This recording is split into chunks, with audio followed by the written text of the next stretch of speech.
일본 콘크리트 사건.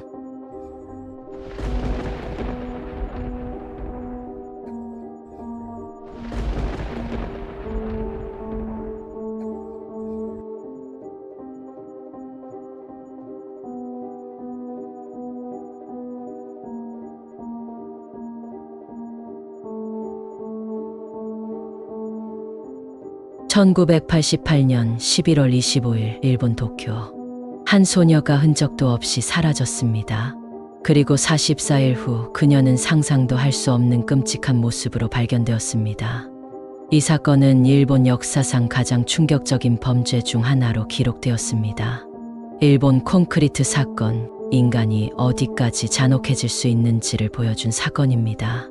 일본 콘크리트 사건 44일간의 지옥. 피해자 후루타 준코.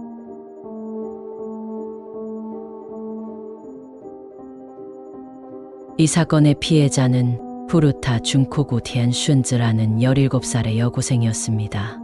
그녀는 매우 성실한 학생이었고 친구들과도 잘 어울렸습니다. 평소 조용하고 차분한 성격이었으며 학교에서 신뢰받는 모범적인 학생이었습니다.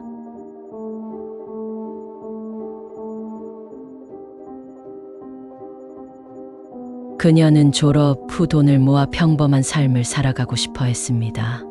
하지만 그녀의 삶은 너무나도 잔인하게 짓밟혔습니다.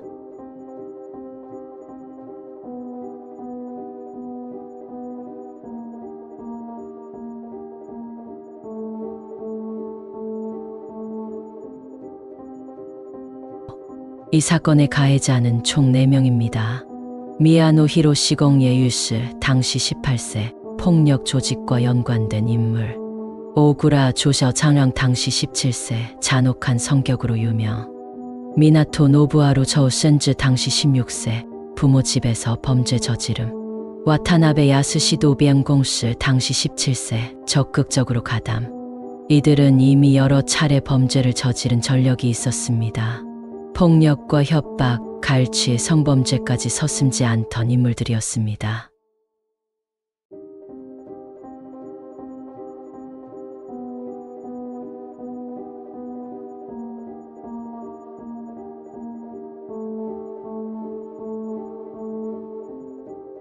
사건의 시작 운명의 11월 25일.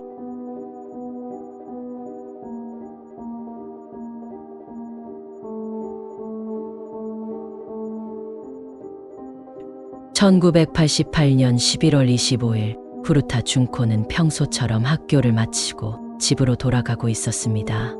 그때 그녀를 본 미야노 히로시는 그녀를 납치하기로 결심합니다.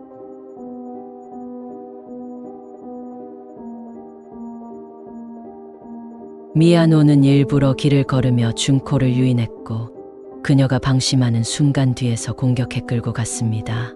그녀는 저항했지만 미야노는 자신이 야쿠자 조직과 연관이 있다며 협박했습니다. 준코는 미나토 노부하루의 집으로 끌려갔습니다. 이곳은 그녀가 44일 동안 감금될 장소였습니다.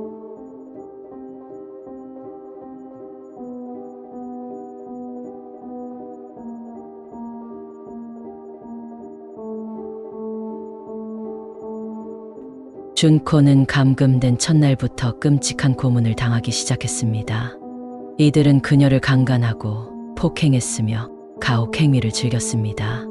500명이 넘는 남성들에게 강간당함, 지속적인 폭행과 고문, 물과 음식 거의 주지 않음, 담배로 피부를 지짐, 몸에 불을 붙이고 화상 입힘.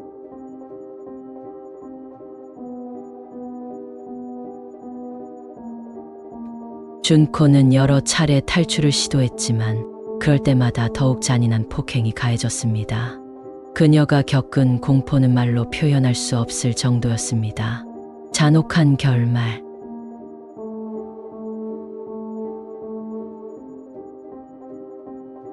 (1989년 1월 4일) 준코는 결국 사망했습니다.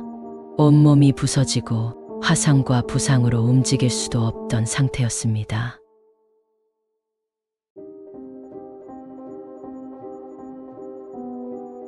가해자들은 그녀의 시신을 시멘트로 감싸고 공터에 버렸습니다. 이후 이 사건은 일본 콘크리트 사건으로 불리게 되었습니다. 가해자들의 처벌과 그 후 가해자들은 체포되었지만 충격적인 것은 그들에게 내려진 형량이었습니다. 미야노 히로시 20년형 출소 후 또 다른 범죄로 체포. 오구라 조 소년원 수감 후 출소 이후 재범. 미나토 노부하루 5년에서 7년형. 와타나베 야스시 5년에서 7년형. 가해자들은 사회에 복귀했고 일부는 다시 범죄를 저질렀습니다. 일본 사회에 남긴 충격 사건. 이 사건은 일본 사회에 엄청난 충격을 주었습니다. 소년법 개정 논란이 불거졌고 강력한 처벌을 요구하는 목소리가 커졌습니다. 하지만 피해자인 후루타 준코는 돌아올 수 없습니다. 우리는 잊지 말아야 한다. 이 사건이 다시는 반복되지 않기를 바라며 피해자를 애도합니다. 여러분은 이 사건을 어떻게 생각하시나요? 댓글로 의견을 남겨주세요. 구독과 좋아요, 알림 설정을 해주시면 더 많은 이야기를 전해드리겠습니다. 그럼 다음 영상에서 뵙겠습니다.